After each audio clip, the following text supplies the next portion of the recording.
नमस्कार दोस्तों, स्वागत है आपका हमारे YouTube चैनल पर जिसका नाम है परीक्षिता एकेडमी। और लॉ एस्पिरेंट्स के लिए इम्पॉर्टेंट टॉपिक कारखाना अधिनियम 1948 की आज हम बात करेंगे और यह इस सीरीज़ का हमारा लेक्चर 2 है। इसके पहले हमने कारखाना अधिनियम का जो जनरल इंट्रोडक्शन है देखा था, उसके महत्व को देखा था, इसमें क्या संशोधन कब हुए, उन सब के बारे में बातें की थी। और इस सीरीज़ में आज हम आगे बढ़ के मुख्य रूप से इसकी बात करते हैं। तो आपसे कहना चाहेंगे कि अगर आप हमारे इस YouTube चैनल पर नए हैं तो चैनल को सब्सक्राइब करें, वीडियो को लाइक शेयर ज़रूर करें। तो चलिए हम आगे बढ़ते हैं और बात करते हैं फैक्ट्रीज एक्ट 1948 के बारे में। तो यहाँ पर हम आगे बढ़ने से पहले फिर से बताएंगे कि बेसिकली इसे 11 जो है अध्याय और 120 धाराओं में हम इसको पढ़ते हैं। इनको याद रखना, इनका क्रम बहुत ज़रूरी है। तो इसी परिप्रेक्ष्य में आज हम बात करेंगे सेक्शन 2 के बारे में, यानी कि धारा 2 के बारे में, जिसमें अधिनियम से संबंधित डेफिनेशन दे रखी है या फिर ये वर्ड यूज़ आते हैं तो हमें उसका क्या अर्थ लगाना चाहिए, उसके बारे में हम आज इस वीडियो में देखेंगे। तो चलिए आगे बढ़ते हैं और स्टार्ट करते हैं हमारा नेक्स्ट जो है वीडियो, निर्वचन यानी कि इंटरप्रिटेशन। तो धारा 2 में अधिनियम में प्रयुक्त पद परिभाषित है। इसके अनुसार जब तक कि किसी विषय में प्रसंग में कोई अन्यथा विरुद्ध बात ना हो, निम्न पदों तथा व्यंजनाओं की व्याख्याएं निम्न प्रकार से की जाएंगी। अब यहाँ पर ये जो सीक्वेंस है ये भी काफ़ी मायने रखती है। हमने यहाँ पर इम्पोर्टेंट वर्ड को ही उठाया है। जनरली सारे मैक्सिमम वर्ड डेफिनेशन की हम बात करेंगे, लेकिन हमने यहाँ पर ऑल जो भी सेक्शन में दे रखा है उन सबके बारे में बात नहीं कर रहे हैं। तो चलिए स्टार्ट करते हैं। क यानी कि हम इसको जब ABCD में थोड़ा वो कन्फ्यूज़न हो अनाराम में, तो आप ABCD से भी याद रख सकते हैं। तो वयस्क यानी कि एडल्ट का क्या अर्थ है? तो ऐसा व्यक्ति जिसने अपनी आयु का 18 वर्ष पूर्ण कर लिया है वो क्या है? वयस्क कहलाता है। इसमें स्त्री पुरुष दोनों सम्मिलित है। आयु की दृष्टि से इनमें कोई भेदभाव नहीं किया गया है। ख में दे रखा है तरुण यानी कि एडोलेसेंट की डेफिनेशन, जिसका अर्थ है कि ऐसे व्यक्ति जिसकी आयु 15 वर्ष से 18 वर्ष के बीच हो उसको तरुण यानी कि किशोर या एडोलेसेंट कहा जाएगा। ख बी बोल सकते हैं आप इसमें। तो इसमें कैलेंडर वर्ष की डेफिनेशन दे रखी है। इसका अभिप्राय 12 महीने की अवधि से है, यानी कि साल को यहाँ पर हम डिफाइन कर रहे हैं। तो कैलेंडर वर्ष उसके लिए वर्ड यूज़ किया है, जिसका प्रारंभ किसी भी वर्ष की 1 जनवरी से प्रारंभ होगा और 31 दिसंबर को अंतिम माना जाएगा। ठीक है, तो यानी कि 1 जनवरी से 31 दिसंबर तक की अवधि को पूर्ण कैलेंडर वर्ष कहा गया है।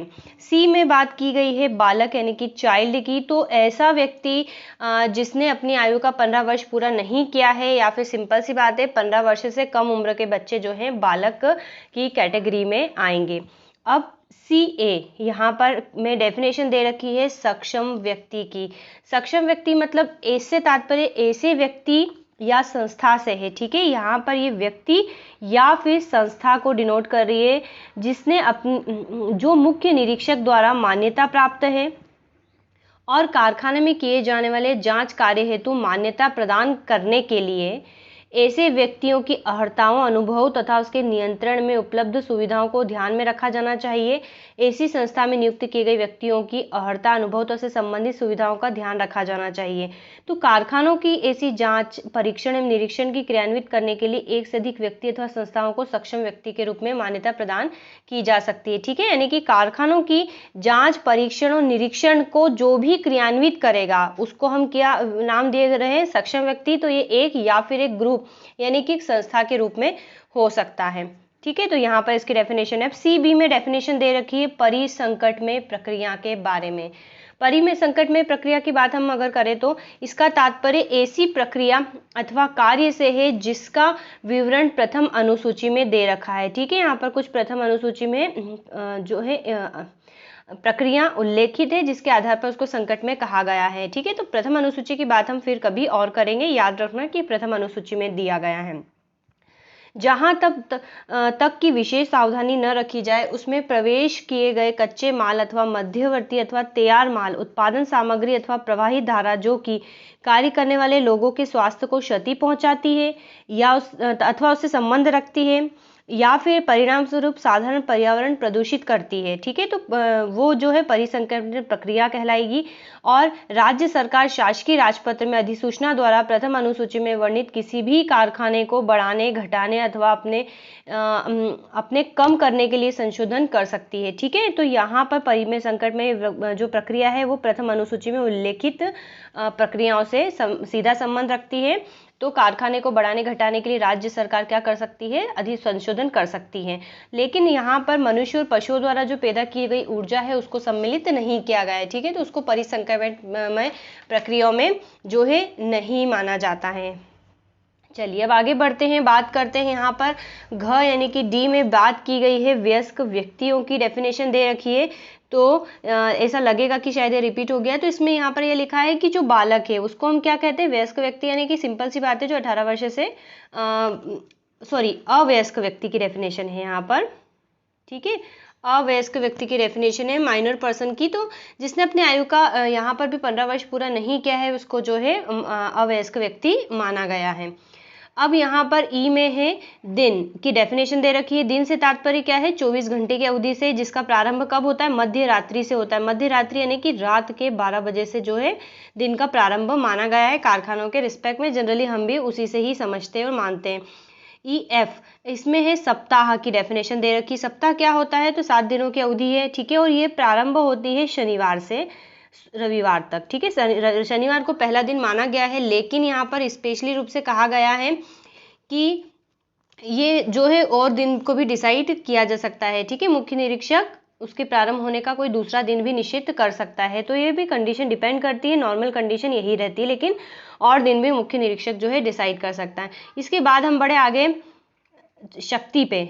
पावर की डेफिनेशन यहाँ पर क्या रहेगी, तो पावर से मतलब विद्युत शक्ति या ऐसी अन्य प्रकार की ऊर्जा से है जो यंत्रों द्वारा ट्रांसमिटेड की जाती है। इसे मनुष्य तथा पशुओं पैदा होने वाली ऊर्जा को सम्मिलित नहीं किया गया है। ठीक है, तो पावर का मतलब क्या है, जो ऐसी विद्युत शक्ति है, इलेक्ट्रिसिटी है जो कि यंत्रों द्वारा ट्रांसमिटेड की जाती है, तो उसको पावर कहा गया है। इसी प्रकार मुख्य चालिता की डेफिनेशन है जिसको हम बोलते हैं इंग्लिश में प्राइम मूवर। जब हिंदी में नाम याद ना हो तो इंग्लिश में भी याद होना चाहिए। प्राइम मूवर मतलब क्या, तो ऐसे तात्पर्य ऐसे इंजन, मोटर या अन्य उपकरण से है जो शक्ति पैदा या अन्य प्रकार की शक्ति को प्रोवाइड करता है। ठीक है, अब है पारेषण यंत्र। पारेषण यंत्र मीन्स ट्रांसमिशन मशीनरी। इसका अभिप्राय किसी धुर्रे, चक्र, दमन, घिरनी चक्र, डिबरी, क्लच, चालक पट्टी या अन्य उपकरण या युक्ति से है जिसके द्वारा किसी प्राइम मूवर की गति किसी यंत्र या उपकरण को ट्रांसमिटेड की जाती है या किसी यंत्र या उपकरण को प्राप्त होती है। ठीक है, तो ये है ट्रांसमिशन मशीनरी। अब यहाँ पर यंत्र, ये तो ये वाला लेटर इसमें आएगा। ठीक है, इसको आप पढ़ते हैं।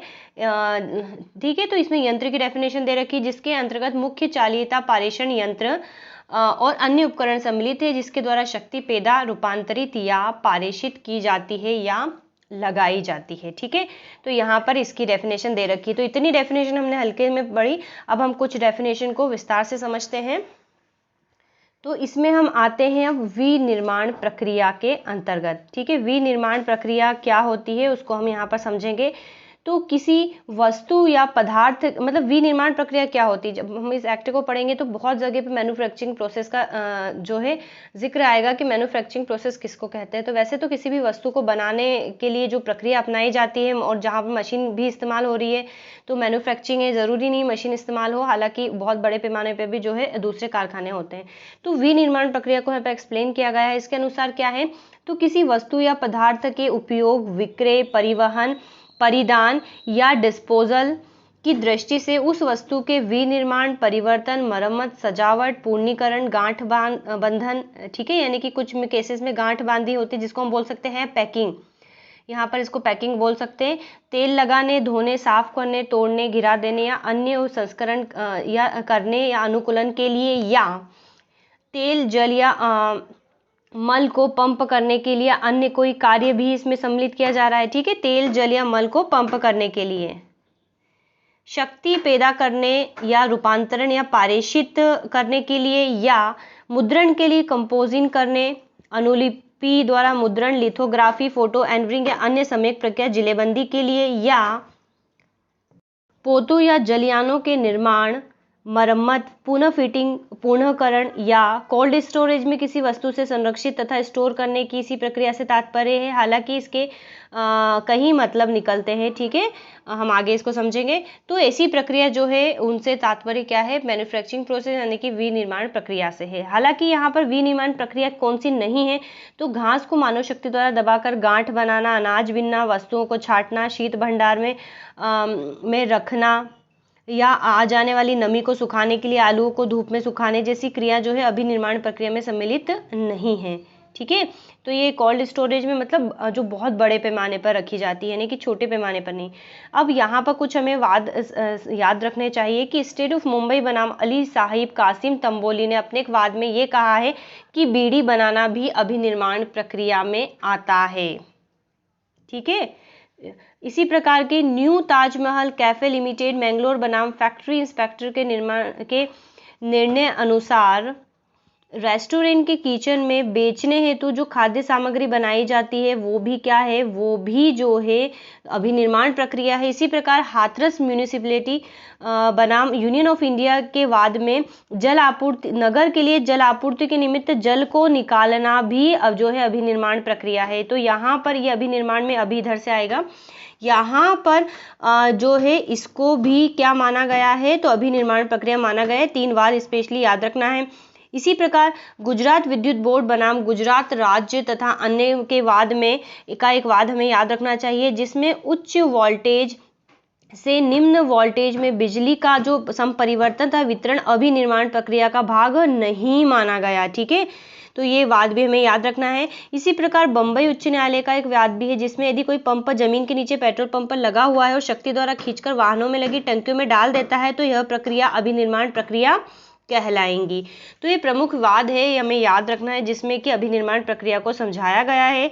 तो आज के लिए इतना ही, क्योंकि आसपास खटर पटर की आवाज़ आने लग गई है, तो हम बाकी की डेफिनेशन को नेक्स्ट वीडियो में जो है कंप्लीट करते हैं, ठीक है। बहुत इंपॉर्टेंट है, वर्कमैन और कारखाना की डेफिनेशन पूछी जाती है, और ऑक्यूपायर दखलदार क्या होते हैं, हम इन 3 स्पेशली डेफिनेशन को समझेंगे, इसको करेक्ट करेंगे, ठीक है। तो नेक्स्ट वीडियो का इंतज़ार करिए, बताइएगा वीडियो कैसा लगा। तो have a nice day and thanks for watching.